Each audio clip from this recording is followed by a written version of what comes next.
Cullen of the Atrebates hunched behind his horse's neck, the beast's breath roiling past him in vaporous plumes. He braced as the snorting Palomino vaulted a narrow stream, righting himself just in time to duck under a low bough and swerve a densely spiked holly. He twisted briefly, checking his companions had cleared the obstacles too, then tucked in his elbows as the track narrowed alarmingly, branches slapping and snagging at his bare arms, leaving scratches across the blue life wheel etched into the skin by those who were the conduits of the gods.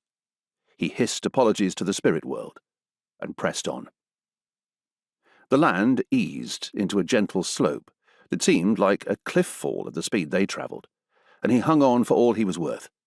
He rounded the gnarled sprawl of an ancient oak, his heart in his mouth as the big horse whinnied and stumbled. He flinched, cursing, but the anticipated impact did not come, and thanked the gods as the sweat-streaked animal regained its footing, crashing into a thick stand of bracken that marked the end of the incline and the extent of the little wood. The party burst from the gloom into a clear meadow of wildflowers and grass. They were a ragtag group, scarred and weathered. Many had lost the weapons or helmets they had once cherished, while their carefully daubed war paint was besmirched by filth, blood, and sweat.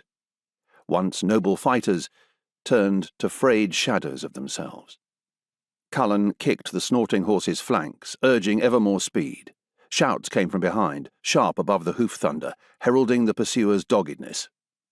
"Still with us?" a tall, slender man called from the flank as the group fanned out, gathering into a full gallop on the meadow's surer terrain. Cullen lashed the reins as if there might be more to eke from the tiring mount. Soft, warm drizzle welcomed them into the meadow, flecking his brows and the wisps of a nascent beard. It stung, too. The big gash in his head already smarted, but the rain seemed to worm beneath the matted red hair and irritate the raw line of flesh opened 2 days earlier by a Gaulish blade. He berated the pain through gritted teeth, clenched thighs tighter astride the four-horned saddle, and scanned the horizon.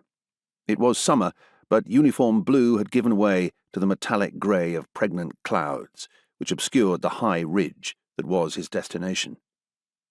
The taller man squinted at the dark blur that marked the ridge's position, long legs dangling incongruously at his stocky horse's flanks. "That's it." "Should we see the dun, Andok?" Cullen asked. "From this distance?" Andok shook his head. "Scarp runs east-west. We're looking at its rump end. Need to get up on the crest and follow it." "How far?" Andok's sallow face bunched as he considered. 8 leagues, 9 maybe." "We're close.